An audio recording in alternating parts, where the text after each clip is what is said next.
Good morning, students. Today we are reading third part of lesson number 19, Quit India Movement, Bharat Chodo Andolan. The Indian people now wanted complete independence.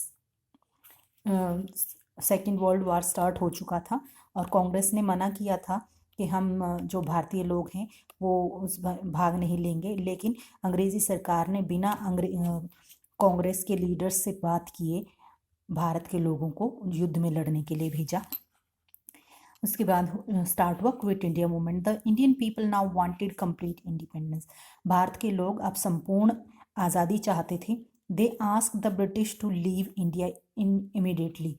और भारत के लोगों ने अंग्रेज़ों को बहुत ही जल्दी भारत छोड़ने के लिए कहा। The Congress under the leadership of Gandhi ji launch the quit India movement in 1942। Congress ने गांधी जी के नेतृत्व में 1942 में भारत छोड़ो आंदोलन की शुरुआत की। Gandhi ji gave the slogan do और डाई। गांधी जी ने डू और डाई का स्लोगन यानी करो और मरो का स्लोगन दिया, which meant that either we get freedom और डाई फॉर इट, जिसका अर्थ था या तो हम आज़ादी प्राप्त करेंगे या फिर हम इसके लिए मर जाएंगे। Many revolutionaries also took an active part in the struggle. बहुत सारे क्रांतिकारियों ने भी संघर्ष में बहुत सक्रिय भूमिका निभाई, बहुत सक्रिय भाग लिया। Subhash Chandra Bose was popularly known as Netaji. Subhash Chandra Bose को नेताजी के नाम से जाना जाता है। Subhash Chandra Bose form the Indian national army outside India. Subhash Chandra Bose ने भारत से बाहर इंडियन नेशनल आर्मी की, आज़ाद हिंद फौज, इंडियन नेशनल आर्मी की, उसको आज़ाद हिंद फौज भी कहा जाता है, उसकी स्थापना की थी। Subhash Chandra Bose gave slogans like Delhi चलो एंड जय हिंद। सुभाष चंद्र बोस ने दिल्ली चलो और जय हिंद का नारा दिया। India attains freedom. भारत को आज़ादी मिली। The second world war ended in 1945. The quit India movement and the Indian national army's activities has shaken the British government. Second world war यानी दूसरा विश्व युद्ध 1945 में समाप्त हो गया था, खत्म हो गया था। The quit India movement, Bharat छोड़ो आंदोलन, और जो आज़ाद हिंद फौज यानी सुभाष चंद्र बोस के द्वारा जो बनाई गई इंडियन नेशनल आर्मी थी, उन सब के कामों से अंग्रेज सरकार हिल चुकी थी। The British government could not suppress the people's movement. और अंग्रेजी सरकार अब लोगों का जो आंदोलन था उसको दबा नहीं सकी। They felt their military power could not match the people's struggle.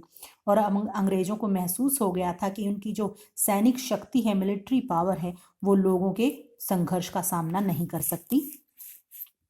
They had to agree to free our country. और वो हमारे देश को आज़ाद करने के लिए सहमत हो गए। Thus finally on 15 August 1947 we got independence from the British rule. और इस प्रकार से 15 अगस्त 1947 को हमारे देश को अंग्रेजी शासन से आज़ादी मिली। But the British did not leave our country quickly. लेकिन अंग्रेज़ों ने हमारे देश को जल्दी ही नहीं छोड़ा। They succeeded in spreading communalism which led to the partition of country. और उन्होंने क्या किया, जातिवाद को फैला दिया, जिसके कारण हमारा देश का विभाजन हुआ। उन्होंने वो सफल रहे इस जातिवाद को फैलाने में। Thus at the time of independence India was divided into India and Pakistan. और इस प्रकार से जब भारत आज़ाद हुआ तो भारत के दो टुकड़े हो गए थे, एक भारत और एक पाकिस्तान बन गया था। Doctor Rajendra Prasad became the first president and Jawaharlal Nehru became first prime minister of independent India. Doctor Rajendra Prasad पहले राष्ट्रपति और जवाहरलाल नेहरू पहले प्रधानमंत्री स्वतंत्र भारत की बने। तो यहाँ लेसन कंप्लीट हो गया है। उम्मीद है आपको समझ आया होगा। Thanks and have a nice day.